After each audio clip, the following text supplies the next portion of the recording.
All right, everyone. Okay, sorry about the delay, minor technical difficulties. Welcome to another session in the Advanced Developers track, Best Practices for Apex Code. My name is Andrew Albert, a technical evangelist here at Salesforce.com. My main role is to work with ISVs, partners, developers, adopt Force.com. And really, ever since Apex has been in developer preview, I've spent the majority of pretty much each and every day writing some form of Apex or troubleshooting. And so what I hope to do today is just articulate through some code samples some of the best practices to write efficient code so we can work within the governor limits that we'll get into, and I'll talk about how Apex is a little bit different and why. Here's our safe harbor statement. We've all seen it several times this week. If you want to read more, please visit our investor site on Salesforce.com. So I want to take a little poll real quick. Raise your hand if you've written some Apex code before. Great, that's why we're all here. How many have gotten a governor limit exception email sent to you? Great, that's why we're here today. Awesome. Everyone's in the right room. So what I'm here to do, I want to show you why the governor limits exist, why they're your friends and not your enemies, and how to work within them. So what I hope you take away today, leave here, is understanding the value of governor limits. Don't fight them, work within them. Learn some coding principles. These are common themes that no matter what your requirement is that you're going to want to enforce as you're designing new classes, new triggers. These are design principles you're just always going to want to keep in mind. They're not specific to different use cases. It's just common principles that you'll use. And I want to talk about the difference between synchronous and asynchronous Apex and why that's different and how it can be valuable to you when you start designing some future Apex solutions. So the agenda we kind of went through a little bit. We'll talk about Apex, governors, and most of the time we'll spend on code samples of writing bad code and how you can make it better. So why is it different? It's because each and every one of us is compiling and executing code on the same multi-tenant architecture. We all share the same servers, the same resources, and it's a little bit different than when you have your own server running in your own data center and you can tweak it as you need to. Apex is a shared environment that we're all using. And it's really critical that when I write bad code, it doesn't impact you, and when you write bad code, it doesn't impact me, so we can all successfully run our own Salesforce or Force.com applications. And that's where governors come in. Governor limits, they're runtime limits to ensure that your request does not monopolize resources. If we let you, in a loop, endlessly write queries, you're obviously going to negatively impact our database for everybody. So these are just, think of it as going down the highway with barriers around you. If you stay in your lane, you're in great shape. If you start veering off, you might hit the barrier. That's what the governor limits are there for. They're to help you stay in that lane. And those constraints are across a variety of different resources, such as how much memory you're using, database, operations like insert, number of script statements, and a whole variety of others. I do want to make a point about that third bullet. This is not a new concept. Salesforce.com is not the first person to throw out the concept. The term's new, governor limit. This is not a new concept. When you spin up a Java JVM, you have to specify the heap size. When you create your database, you're setting how many cursors, the cache size, all those different parameters that you're configuring for performance and scalability. Those are things on-premise you own, but you still have to manage. It's a lot of time, money, and effort to manage those. Governor limits are these runtime limits that Force.com enforces. So you don't have to, and you get an available environment to compile and execute your code. And again, we're all trying to live in the same environment, so we don't want each other to impact, we don't want the left side to impact the right side.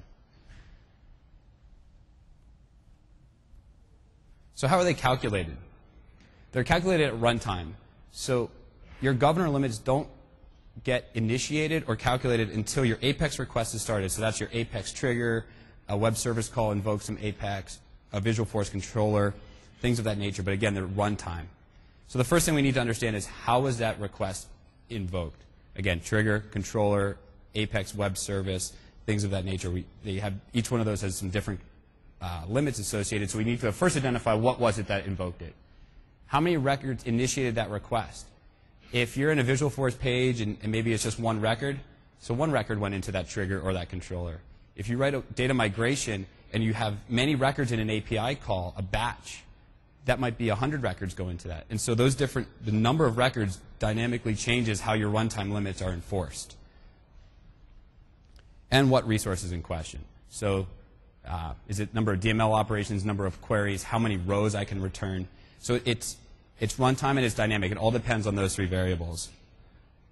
And it goes across the scope of your Apex request. So if a trigger fires, and I'm going to go through an example in a second, if a trigger fires and calls a class, that calls another trigger, that is one request.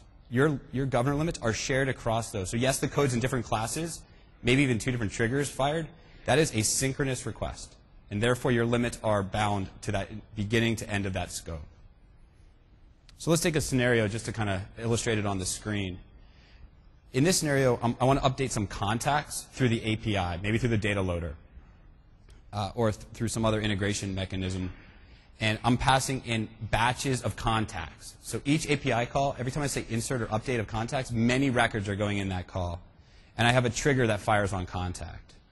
So the integration throws the 100 contacts through the API. The trigger fires. So there's some logic. The trigger maybe calls a class. It runs some logic. Updates the account. The account is a parent record. So I go across to a different object.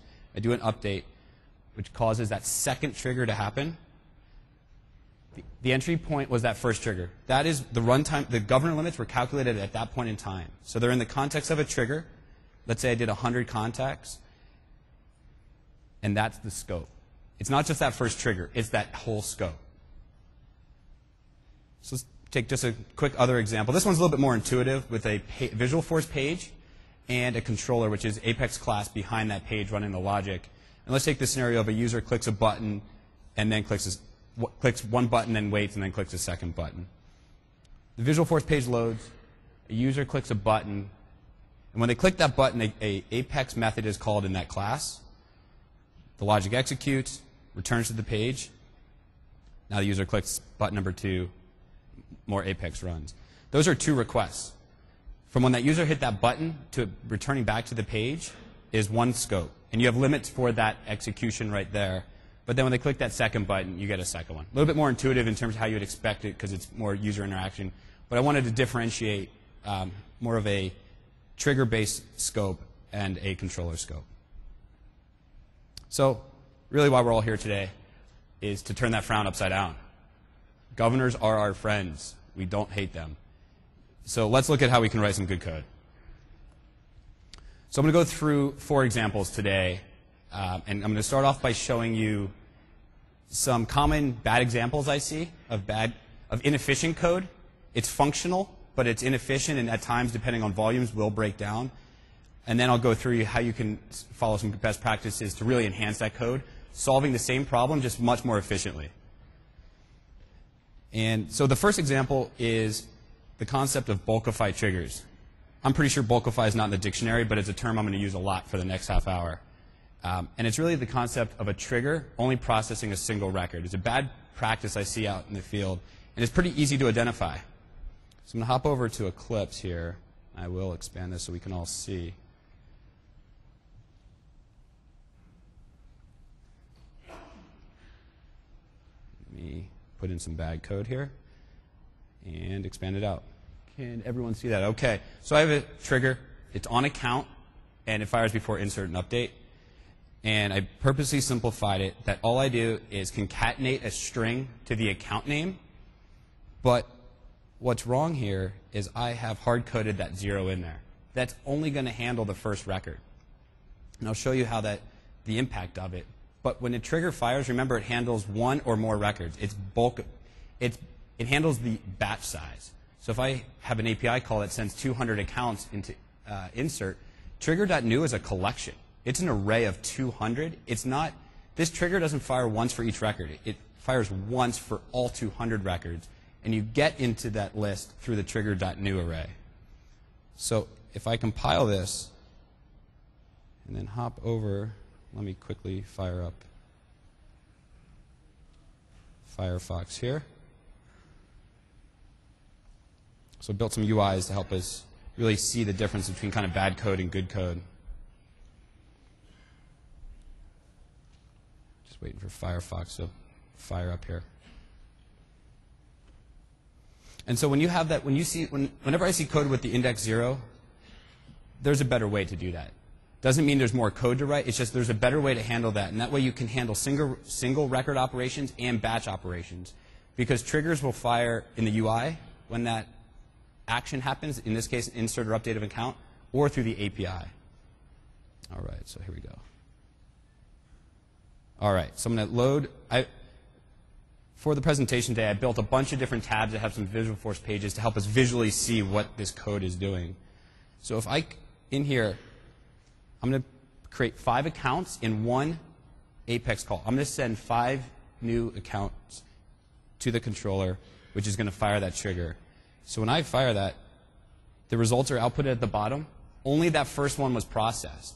So if I have that hard-coded 0, if I send in more than one record, there's no logic applied to the rest. So see the problem? How do I fix it? So if I hop back over to my IDE and get rid of that, I lost my snippets. Very simple. It's not a whole lot more code, but I iterate across that collection of records. Now, if there's just one, I just go through that for loop once. That's fine. You're covered there. If it's 200, I go through that loop twice, or 200 times, sorry. So I'll compile that and then go rerun this script, and you'll see that with really no more lines of code, all 5 are processed. Pretty simple. Just iterate across the trigger.new. Don't hard code that index 0.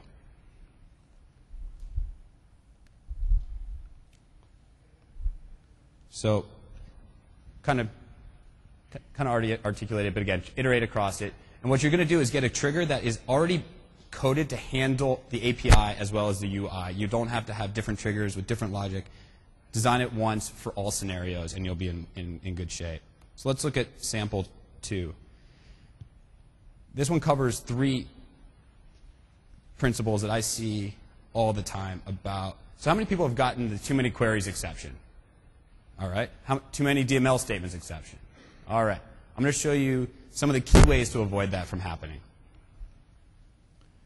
So in this example, we're going to have a trigger update 30 accounts, which is the parent object, and then we're going to update 60 contacts related. The contact is the child. So it's a parent causing the trigger to update some children. That's the scenario we're going to walk through here. So So in here, as I just showed you, we want to iterate across. This is another account trigger. And in this case, we're going to pass in an account. 30 accounts are going to be passed into this trigger. So we're going to go through this for loop for each one of those. We're going to get the contacts for that account. For each account, we're going to get its contacts. For each contact, I'm going to, in this case, just concatenate a string value on the description. For each contact, I'm going to update it. So I'll save that trigger and run it through a Visualforce page up here. So that button causes that trigger to fire. And what I've done to highlight is to update 60 records, it took me 29 SOCL queries and 60 DML statements. Now, it finished, but it's a little inefficient. And if I wanted to do even more work, which only updating 60 records, I haven't done a whole lot. If there was more I wanted to do, I'm already 60% out of my DML statements. So how can I write that more efficiently? Well, for starters, you want to get queries, SOCL queries, outside of for loops. Because remember, every time that loop iterates, you're running a query, so you're instantly going to start increasing how many queries. So the first thing I see here that we want to move out is that SOCL query.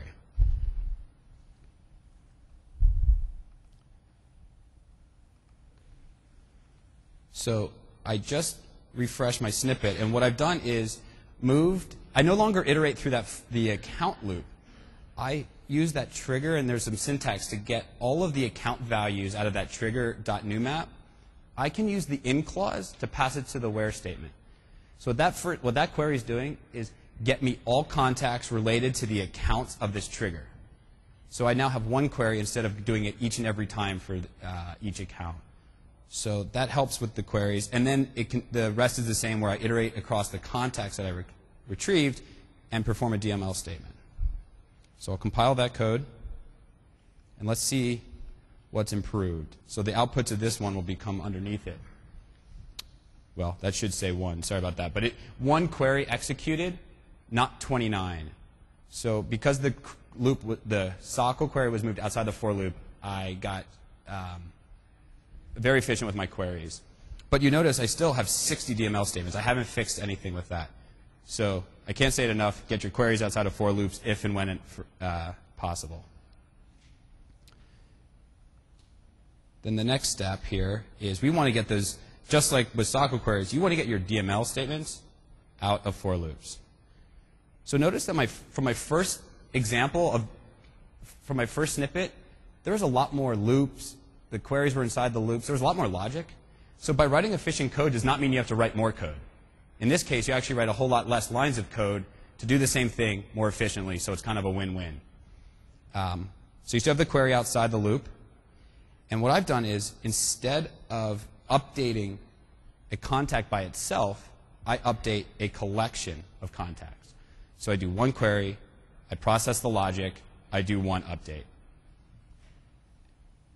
When I hit update, the output will be, I now have, well, this is an error, but it should be 1 query, 1 DML statement, and I even lowered how many script statements. Now, going from 219 to 131 isn't obviously, you're not going to see a huge performance, but you see the benefit of writing efficient code can actually reduce how many lines of code you write.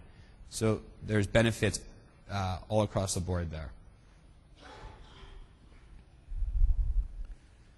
So just to reiterate, no scalable queries inside loops, no DML statements inside loops. You can pass arrays and collections to queries to get a whole set of data. You can pass in a whole collection to do DML statements like insert and update. You want to use collections. Again, this is the whole concept of bulkification. Use collections, maps, sets, lists. It's going to help you iterate across the data in a whole lot more efficient manner. You're going to get better performance. And by writing efficient code, it lets you add more code over time. As your requirements enhance months and months over time, you're going to add to these classes and triggers. It leaves you more room to write more queries as you go, as your application or customization gets more complex. So it really helps minimize the impact. So let's move on to writing efficient loops using query relationships and helper methods. Helper methods is when you're in a trigger or a class and you call another class. And again, when I was talking about that scope, what's important here is all of these efficiencies and best practices I'm mentioning has to go across that whole scope. If anywhere in that scope it breaks down, you're going to lose the benefit. And I'm going to show you what I mean by that. But a helper method is just, I'm calling a method in another class. And we want to make sure that's properly coded as well. And I'll show you how if you have nested loops, it really gets some inefficient processing going on. So let me get my code set up here.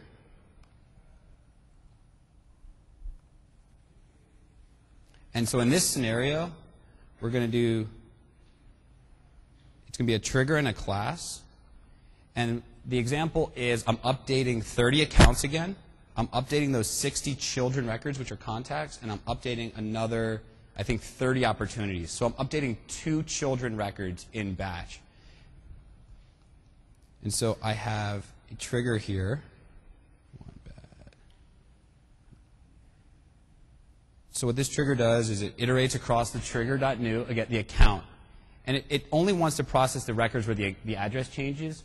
So I figure out if I compare the old and the new shipping state to make sure that changed. And those are the records I want to process. But down below is really where I wanted to walk through here. I first query contacts. So following the best practice I learned in the last example, I use the in clause. I pass in a list of accounts to get a whole set of contacts back. So that looks good.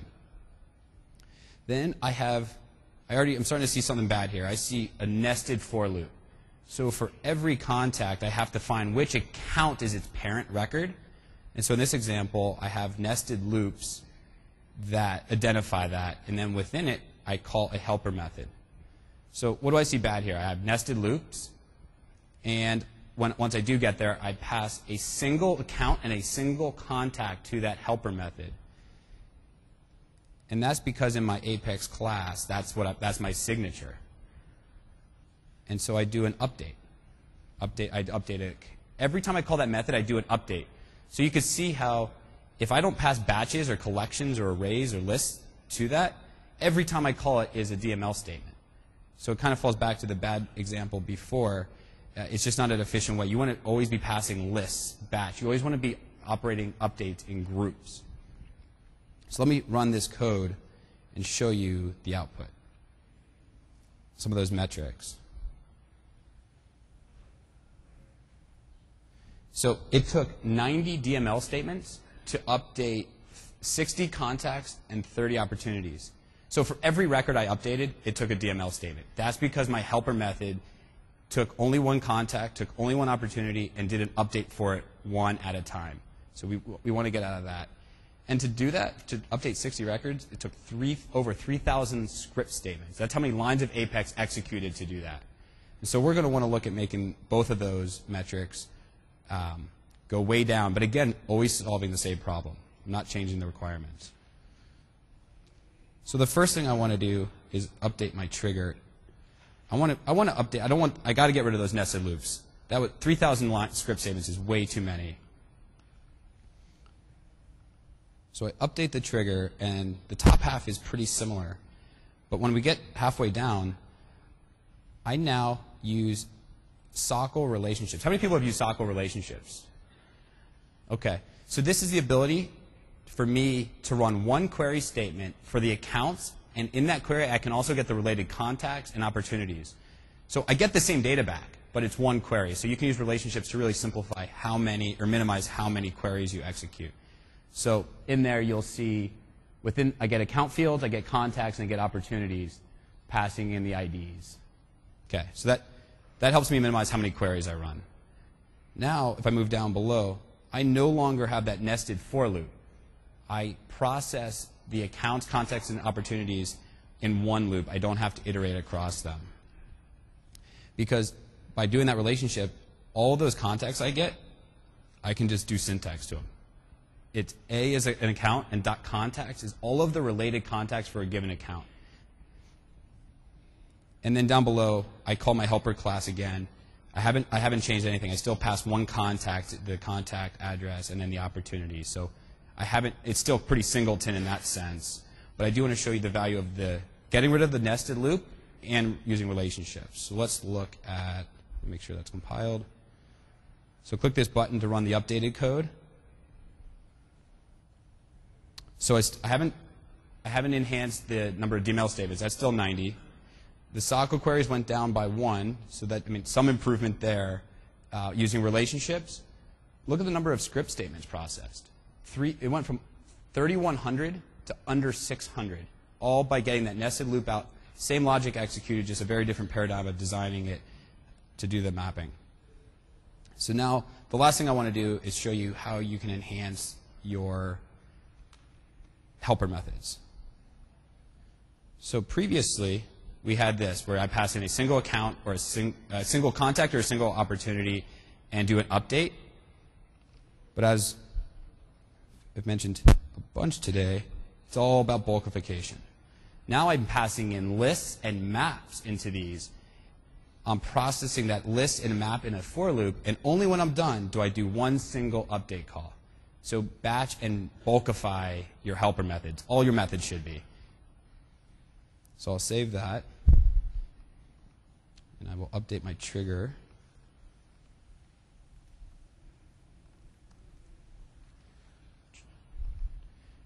So now when I call that helper method, it's just it's outside of a for loop.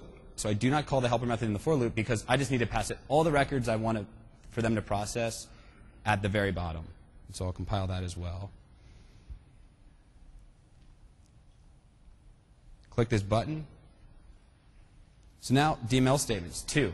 It was 1 update for contacts, 1 update for opportunities, and I'm now down to 364 lines executed. It's about an 85% decrease in number of script statements that it took to execute the exact same set of code. So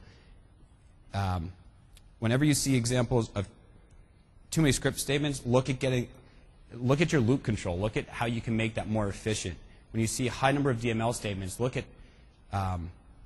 kind of the primary class that invoked, but also some of the helper methods. Make sure they're all handling things in bulk and arrays and collections. So you're streamlining for loops. Avoid redundant iterations. If you see yourself in code going over the accounts, you do something, then you go over the accounts again, do something, then you go over contacts and do something, there's probably a better way to streamline that into one loop to do all of that logic.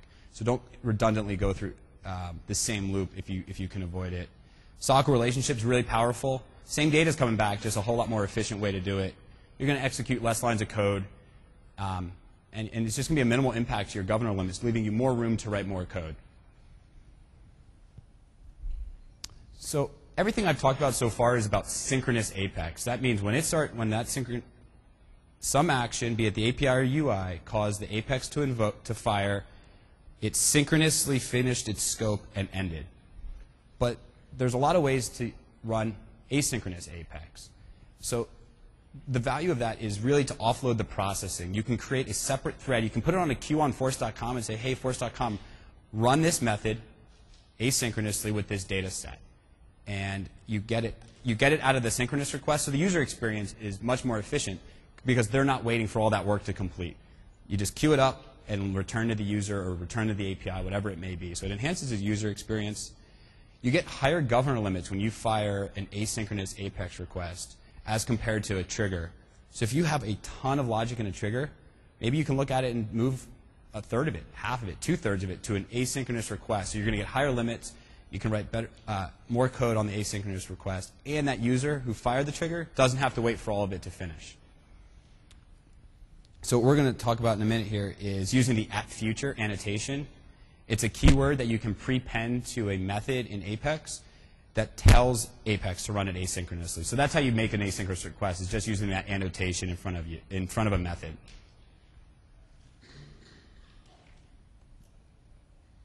So let's look at how the scenario is a little bit different. I want to go back to what about 20 minutes ago I talked about the scope and how the scope entry point, the exit point. So let's take that scenario where you're updating 100 contacts through the API, and again, you have a trigger on the contact. So integration fires that API call. I insert 100 contacts. Trigger fires. That trigger calls an @future method. It calls an async Apex request. It's done. It fires that method. It passes the data it needs to that method. Force.com queues it up. You're done. That's your synchronous request. So now when asynchronous Apex fires, the method that you queued up fires, it has the data in it. You pass in your signature. You pass in the data you want it to operate against. Does its logic. The account fires, and it completes. So all of that work that used to be, those 8 boxes used to be one synchronous request by using the @future annotation. You broke it up into 2, and you get higher limits down at the bottom, and you offload it from the user having to wait for that to complete. So not all Apex needs to be synchronous. Not everything. Some absolutely must be synchronous, but not all of it does. So when you're looking to design Apex, look at it as from all the other best practices I've talked about, but also think about what can be asynchronous. What can I offload to the @future methods? And well, another common issue I see is your asynchronous. Just as those helper methods need to be bulkified, your @future should be bulkified, and I'll show you why that's critical. But again, there's really no scenario where you don't want to bulkify something. If you're thinking, do I bulkify or not, you always bulkify. And we'll get that word in the dictionary soon. So let's hop over to the example. I'm going to take the exact same example where the 30 accounts are updated, and I want to go update my related contacts and opportunities. But the difference is, where before it was synchronous, everything was happening in a synchronous request, and only when it was all done did I return out of that Apex request. Now, those 30 accounts are going to get updated, and I'm immediately going to call an @future event because I want to make all of those updates to the accounts and the contacts and opportunities asynchronous. So I'm first going to get my code all prepped here. I think I just...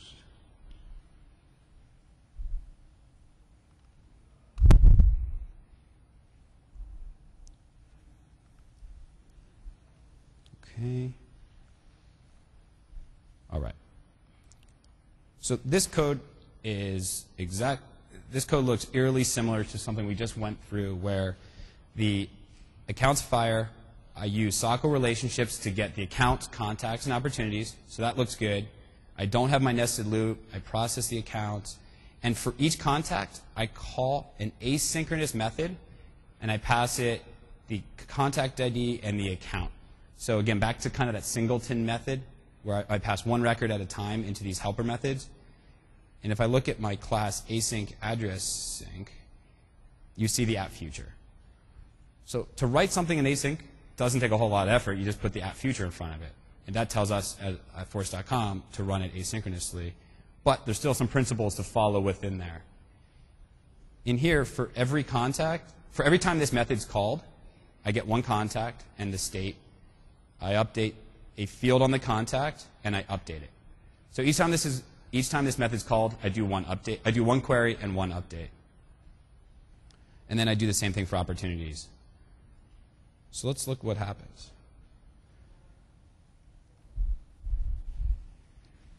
I get an exception. One of our friendly governor limit exceptions. Too many future calls. Within an Apex request, I can only make up to 10 app future calls. So why did I call 11? I didn't see myself iterating over anything, did I? Well, every time I go across a contact, I call an app future method here. So if I have, in this case, I have 30 or 60 contacts, I tried to call that 30 or 60 times, where the limit is 10. But why can't I just call that method once and pass in all contacts? Why can't I call this opportunity address once and pass it in all opportunities? Again, it's as simple as you want to bulkify your helper methods and your app future methods.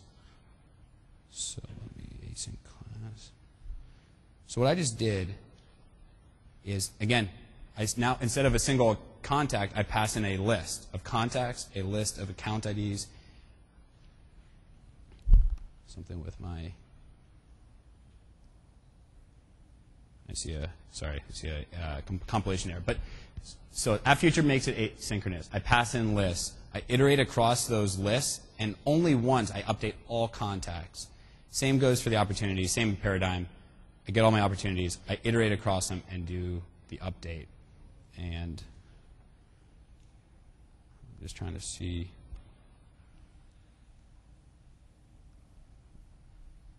Hopefully that compiles. Unexpected token. No. Well, I won't waste any more time. But if I ran this by passing in lists to that, I would have called app future twice. Once to process the contacts, once to process the opportunities. And the only thing the synchronous request did was call those two app futures. It doesn't do anything else. It's like, okay, 30 accounts were updated. Here are my contacts. Go async, Apex, go fire off and complete this logic. So the overall benefits, you get higher limits. So that's one thing. So when you're in a trigger, look at what you can make asynchronous. Better user experience. You're going to have a higher chance of avoiding governor limits when you're executing against a batch in async. And everything we talked about today is really, it's all about minimizing your impact against the governor limits. So the more efficiently you write code, the more efficiently you write your code, the less impact it is to the resources, the more you can do, the more records and data you can operate against. So I'm going to put this up. So these are the key takeaways that and these slides, everything here will be available after the session online. Always bulkify. You want to bulkify your triggers, your Apex class methods, your async methods. Everything should be bulkified. Get your SOCL queries outside of for loops. Query only what you need. Don't query the whole accounts object, and then in your if statement, figure out if it's something you want. Tune your where clause and get what you need, and only what you need, where possible. Avoid redundant loops. Don't try to get out of nested for loops. Streamline your queries. Use SOCL relationships. That way you can run one query, get the same data back, just only with one query. Similarly, DML statements, you want to get those outside for loops also.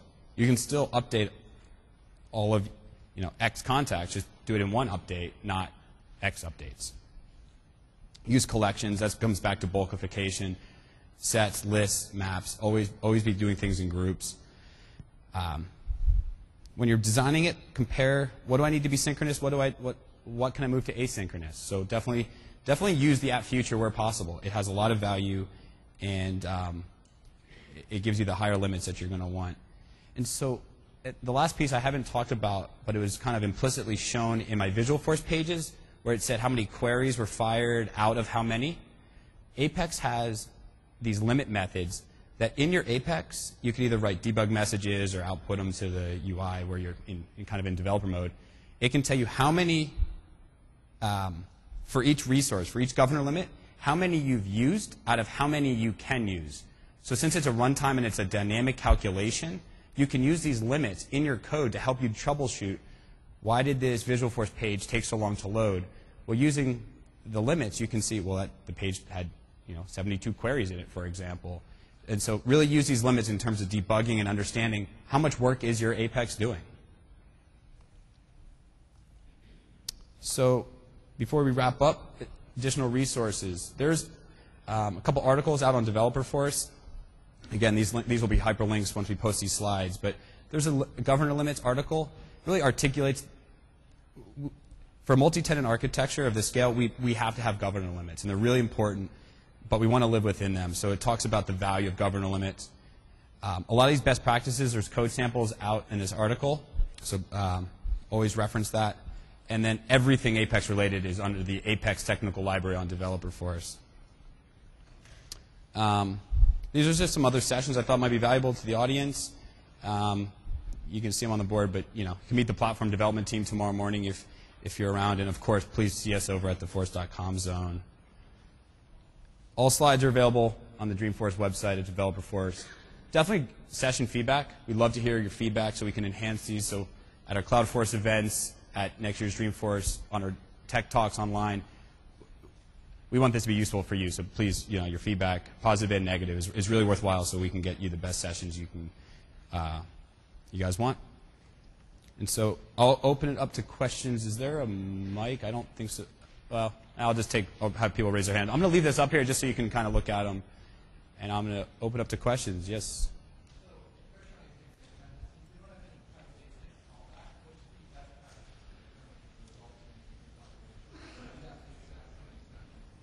So you could either log, I've seen people use custom objects to log errors, in general, synchronous and asynchronous. So you could have some, custom object, just like debug messages, you're writing to those logs.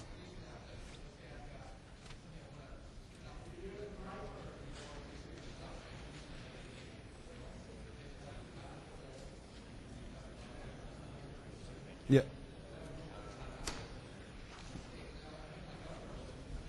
Yeah, you could either, depending on what you need, it depends on you could either send out emails to like the administrator or you could write a custom object that fires off some other workflow.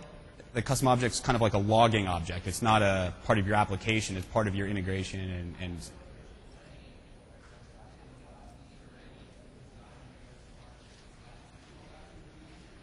I'm not sure. I haven't heard of it before.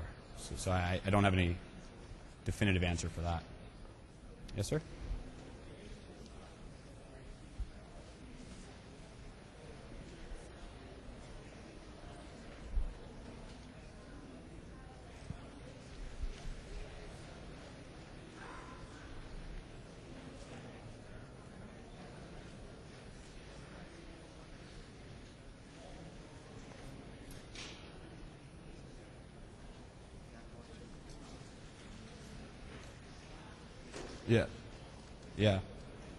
Yeah. So when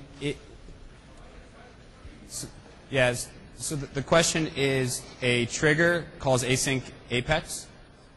In that async Apex, it actually does an update that causes the trigger to fire again, and then now I'm back in the async. Right? It's kind of an iterative loop. So the way I've handled that. And I haven't handled on the async, but I think the solution is the same. I've had a query on a parent, I've had a trigger on a parent object, and a trigger on the children.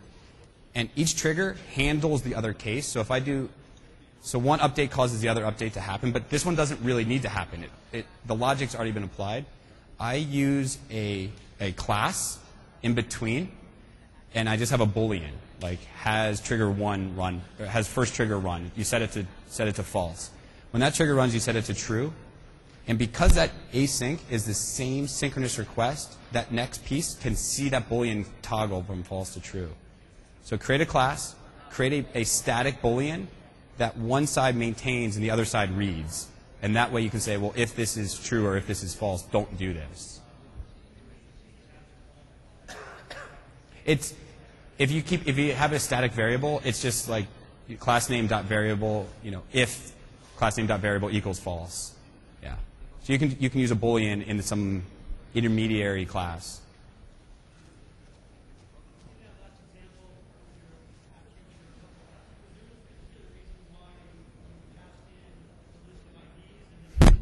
Yeah. Yeah. At future, you can't pass in S objects. So it's the data types. You can't pass in an account or S object types, custom objects. You have to pass in kind of the primitive types, ID, string, tech. So that's why I had to requery it.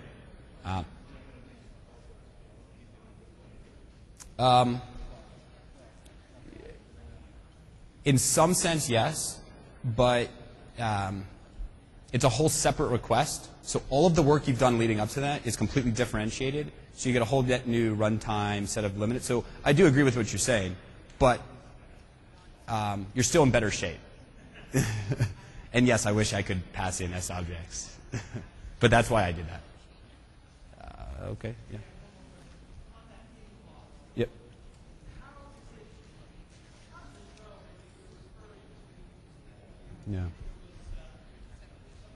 Yeah. Yep. Yeah. So the question is, when I used the in clause, I had account IDs in, and then I did trigger.newMaps.values. So because you're on Force.com, because you have defined your data model, be it standard objects or custom objects, we know the relationships. So when you pass in contact S objects into that in clause, we know the field that maps to an account ID. So we kind of do that binding and mapping relationship behind the scenes. It looks, I wouldn't say it looks like magic, but there's so much going on behind the scenes, but you just get to pass in, hey, query, figure it out. Yeah, so that's what's, it knows the relationships, because Apex is a strongly typed language. It knows all about objects, fields, relationships, and so the query language is using that to its benefit, so you don't have to worry about it. Yes? Mm-hmm.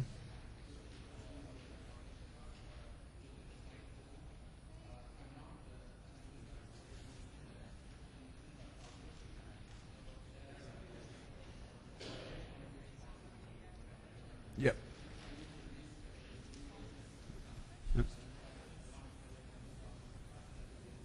Yeah. Yeah, so the question is if I'm trying to, well, in this case, it's either you're trying to query a large data set and put it into a list, which has an upper bound as well. We didn't talk about it today because I kind of want to go over the core principles, but without knowing the details, I would guess it would be a good fit for batch Apex, which is taking this async at future concept to a whole different level. So you can process a much larger set of data, and it's large-scale batch processing on Apex. And I don't want to get too sidetracked and kind of Q&A about it, but I think batch Apex would be something to look into to do that large-scale operation. You can query more records, and then you can chunk them. So you could set your batch size. You can run it. You can let Force.com iterate across that data set in multiple requests versus one async or trigger or something. Yeah. So, yes, sir. Could you say that again? Sorry. Yeah, the app future, because it has to be a primitive data type. Because that might have just been a code snippet I used, but an ID you can use string and ID, so that might have just been slightly an oversight on my part. I might have been able to use the ID. No, not that I'm aware of. No, I've seen it both ways, and that code example used string. Yes, sir. Yeah, so it's it's 200 per license. The reason that's there is so a single org can't take over that queue. Again, we're on a shared service. How they got to 200 and not 300 or not 100, I don't know. But it really is a matter of if one org or a set of orgs puts you automatically like 3,000th in line, and not that it's one single queue, but logically speaking, that's really what it's about. It's about sharing and balance. Is there a reason why there's only so few at-future calls per day? So the limit is 200 at-future calls per day per license.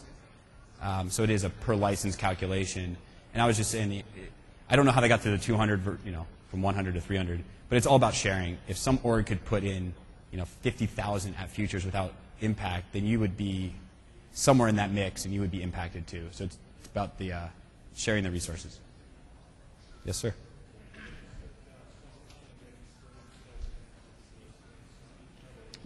Yeah. So Sockle is going to have aggregates. I don't know when, but absolutely, and sooner than later. So yes, Sockle aggregates are coming.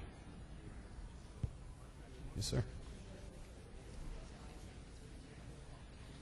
I am going to put them online in some manner. Yes. I wanted to do it before this session. I'm trying to figure out how to show bad and good, and because it's very iterative, but absolutely going to put them out there. The APES best practice article out there today doesn't have these examples, but covers the same principles with code samples. So there's a starting point, and I absolutely am going to get to it in the next few weeks. Yeah. Yes, sir.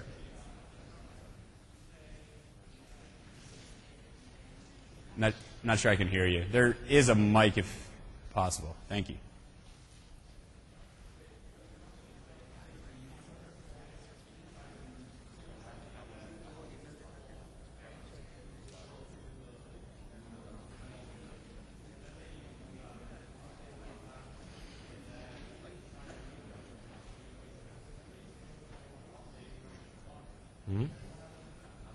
So it is, well, whoever developed it will get the email, those friendly governor limit emails. But you could also add logic in there to either email whoever the develop. Can you say that louder, please?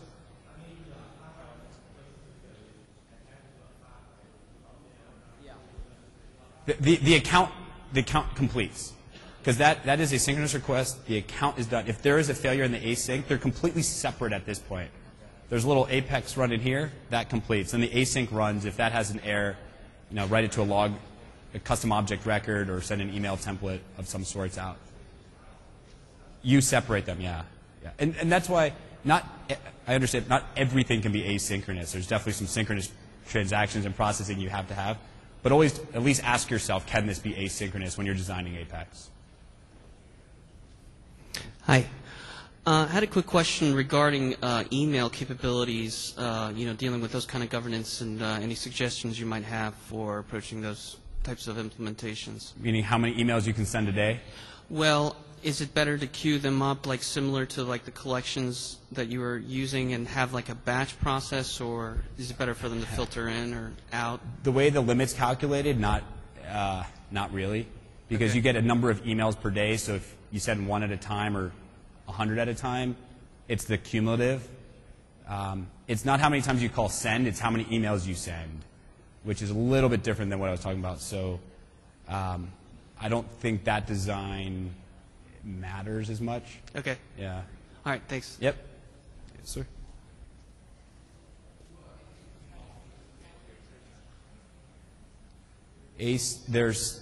When that asynchronous wakes up, we pick it off the queue and we fire it. That's the beginning of the scope.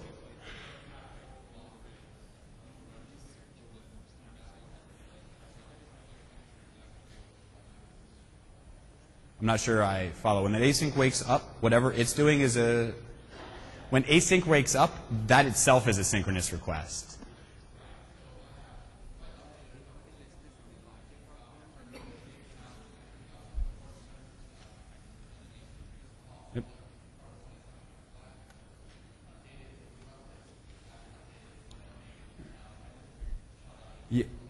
Yep. if your synchronous request calls an asynchronous, they are completely separate transactions. So if either side of that fails, the other side doesn't know about it. Synchronous and asynchronous, you are creating completely independent transactions. Scope, transaction, everything. It's complete. There's no tie. There's nothing other than passing the data what you pass into the methods, what data you pass into the signature of the app future. You can't say and go roll back that trigger. There's not.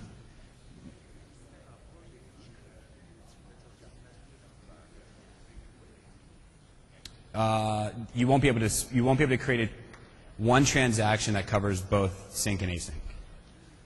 Async is a completely separate transaction. There's no context passing or rollback there. Yes, sorry.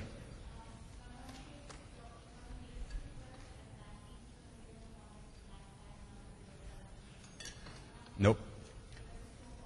Yeah. Correct.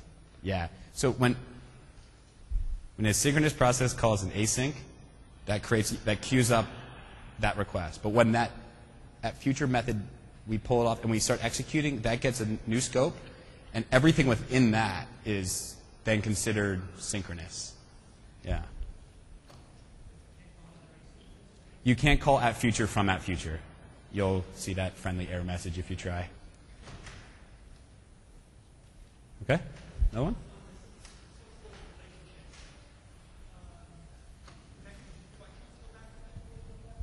Yep, I can.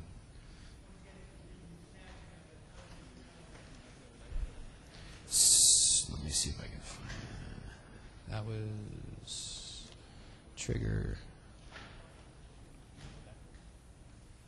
Oh, I see why. Okay, I think I got it.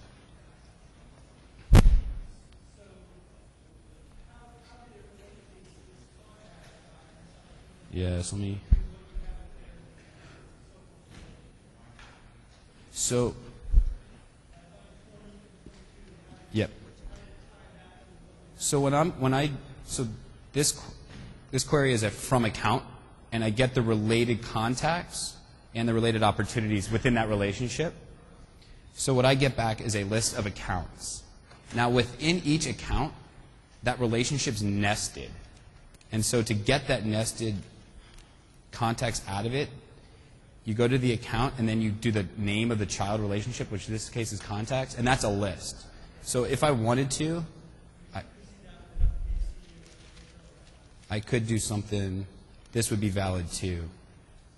So for each account, which is my A variable, I can reference that child relationship by its relationship name, in this case contacts, and the result is a list of that type. Yeah. Yes. Yeah, so when you create a set of custom objects and you start putting either lookups or master detail, they become, you can do SOCO relationships. When you do that lookup and master detail, that's you're enabling relationships. Yeah, so, yeah. The best way to find your relationship name is open up this Salesforce schema in your IDE. And so can we see that? So I'm just going to go to account since that was in my example. At the bottom of each S object, you'll see this list of child relationship names. And so I can, well, let me uncheck that. So I want to pull back the contacts. And so that this helps you figure out your child relationship names. There's a way to go into the config if you want, but I always use this to get me the syntax I need to build my SOCO queries. And so when I run this, you see contacts, and then I double click because it's nested. Yeah.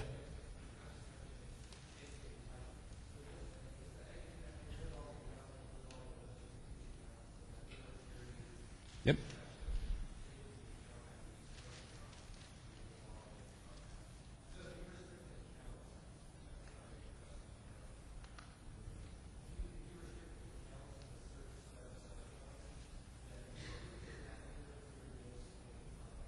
Yeah, so I'll just put like limit 10, which is, if you pass in a word.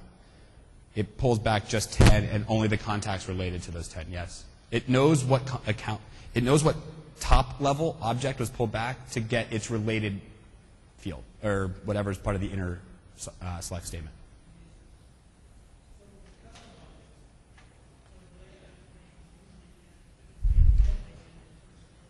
Yes, relationship names, yes.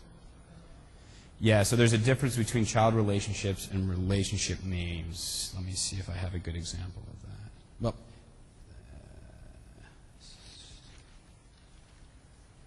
so this one's a good example.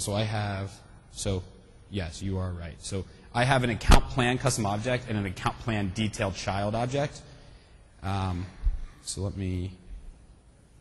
So what you see here is account plan details with plural __r. Now, if you for some reason wanted to edit this, you could go into the lookup and edit it. This is an editable field, but the __r is relationship. Yes.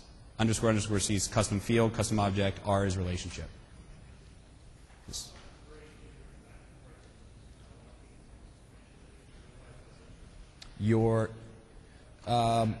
So if you kick off the first one, so batch Apex, you have the start, execute, and finish. Could maybe in the finish do step 2, the finish of step 2 calls 3? Yeah. Why can you not do that? I believe you can. We can. Yeah, but there's only so many concurrent batches you can run. That's the limit we in place. So you can only have, I think it's 5 active and 5 queued, something like that. And then, yes, the scheduled Apex, the cron-like functionality is pilot or beta right now.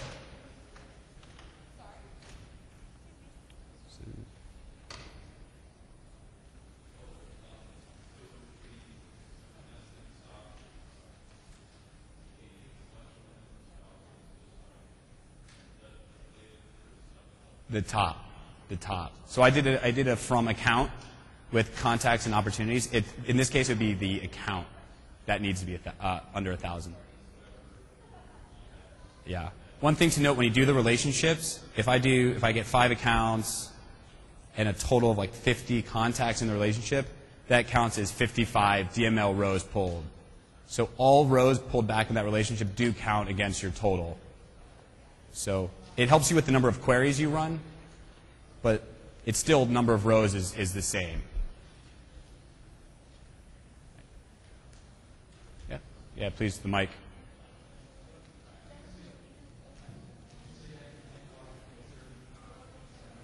Correct, yeah.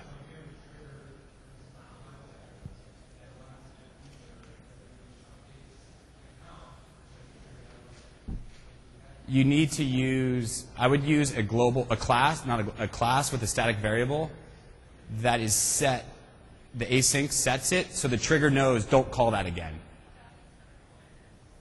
So when the async processes, set a variable.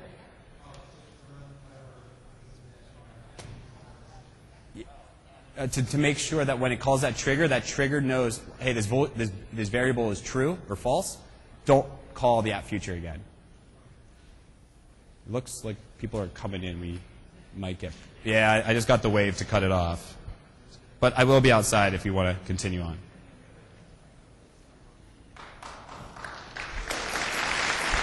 Thanks.